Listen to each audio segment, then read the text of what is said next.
ஒரு தடவை சிவபெருமான தரிசிக்க யமதர்மன் கைலாயத்துக்கு வராரு. அப்ப கைலாயத்தோட ஒரு வாசல்ல ஒரு சிட்டுக்குருவி உக்காந்துருக்கு. அப்ப இத பார்த்த யமதர்மன் கொஞ்ச நேரம் அந்த சிட்டுக்குருவியை பார்த்துட்டு அதுக்கப்புறமா சிவபெருமான தரிசிக்க போறாரு.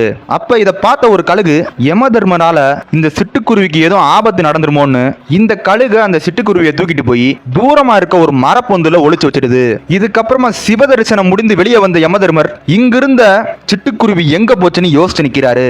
அப்ப இத பார்த்த அந்த கழுகு யமதர்மர் கிட்ட வந்து, உங்களால அந்த சிட்டுக்குருவியை எதுவுமே பண்ண முடியாது, நான் அந்த சிட்டுக்குருவியை தூக்கிட்டு போய் ஒரு தூரமா இருக்க இடத்துல ஒளிச்சு வச்சுட்டேன் அப்படின்னு அந்த கழுகு சொல்லுது. அதுக்கு யமதர்மர் இந்த கழுகை பார்த்து சிரிச்சுக்கிட்டே, முட்டாள் கழுகே, இங்க இருந்து பல மைல் தொலைவுல இருக்க ஒரு மரப்பொந்துல இருக்க பாம்புனாலதான் இந்த சிட்டுக்குருவியோட முடிவே இருந்துச்சு. இவ்வளவு சின்ன குருவியால எப்படி அவ்வளவு தூரம் போக முடியுமோன்னு நானே யோசிச்சுக்கிட்டு இருந்தேன். ஆனா நீ அந்த குருவியை காப்பாத்துறேன்னு சொல்லி அந்த குருவியோட முடிவுக்கு நீயே ஒரு காரணமாயிட்ட. ஒன்று தெரிந்து கொள், நானே நினைச்சாலும் இறைவன் எழுதிய முடிவை யாராலையும் மாற்ற முடியாதுன்னு யமதர்மன் சொல்றாரு.